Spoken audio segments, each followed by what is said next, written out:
The only thing we have left to do for the main body of the article is to actually make it fit.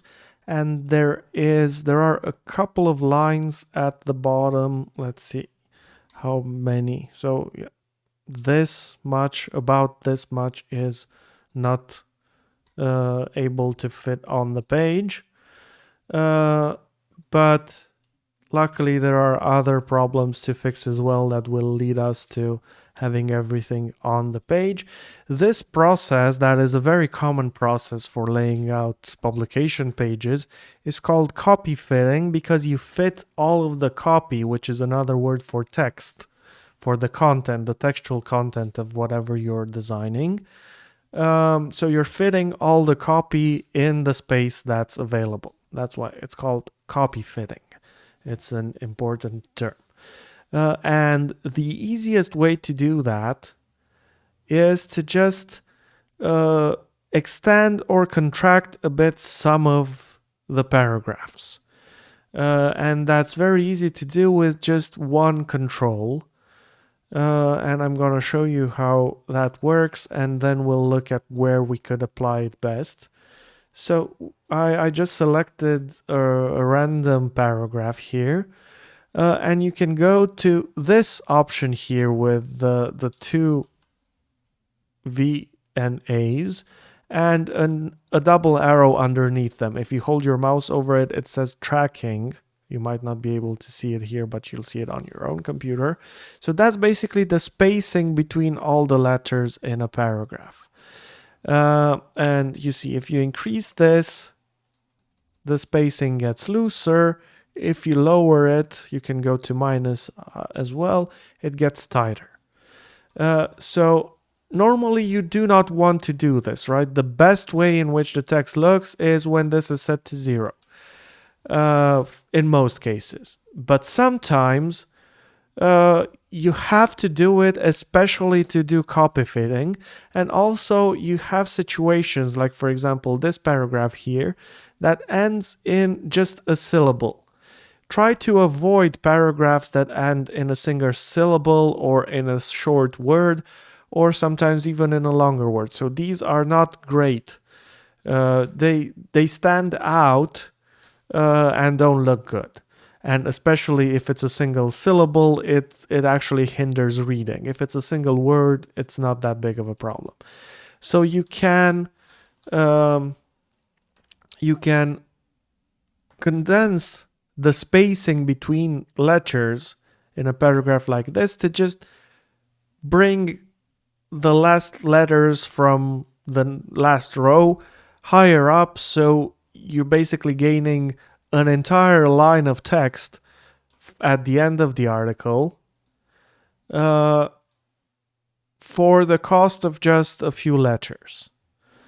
So to do this, select the entire paragraph, and I'm just going to hit the down arrow key here, and you see it all gets much more condensed, and all the text after it jumps one line up.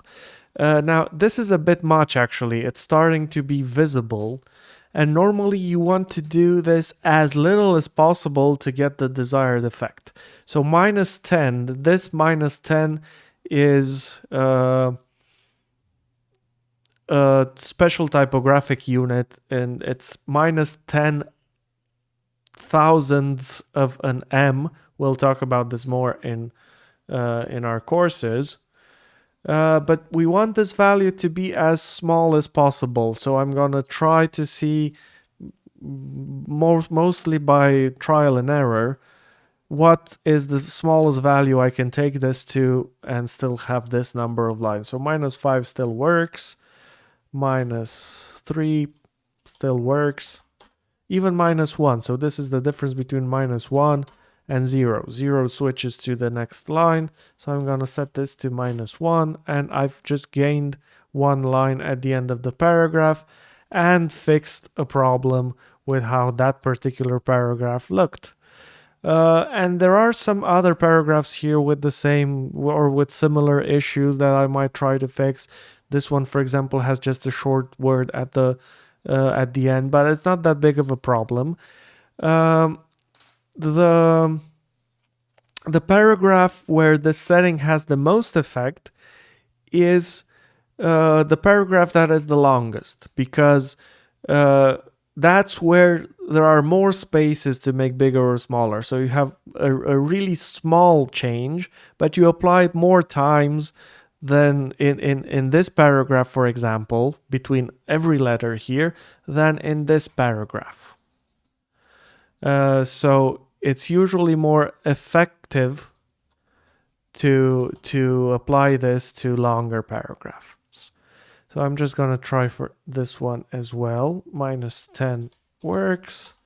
-5 also works. -3 no longer works. So somewhere in between. -4 does the job. And now all the text has fit.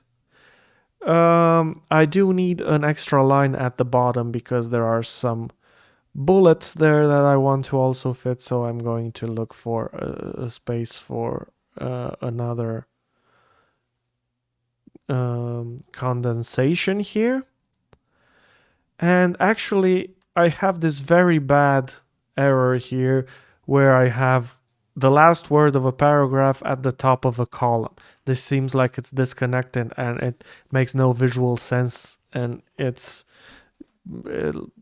logic for reading is also really bad. So I'm just going to try to get rid of that for this particular aesthetic reason. And I'm going to select then this whole paragraph. You see both at the bottom and at the top, and see how much I need here. -10 luckily does the job.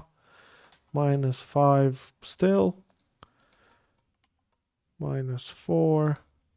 -3 no longer works, so -4. And I have fixed that problem.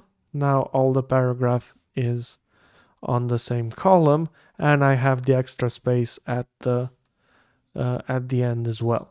You don't have to always go here and type a specific value. You can use a keyboard shortcut here. If you use Alt, let me select some text here and zoom in. Actually, zoom in like this. If you use Alt and the arrow keys, the right arrow key increases this value, and the left arrow key decreases the value. You can follow along with the value at the top, but it goes in very big increments, and usually we want to move in very small steps so we get as fine a control as possible. So you can also do that, but you need to go to settings. So go in the edit menu, preferences, or in the InDesign menu if you're on the Mac, and still preferences and units and increments. And you can change this tracking from 20 to 1.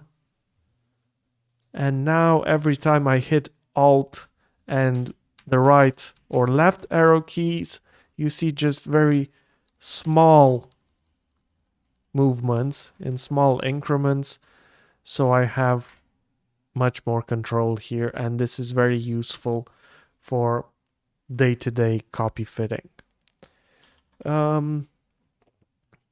Yeah, now my main text is set up. I'm left with just the call outs in the third column here, which I will do in the next video.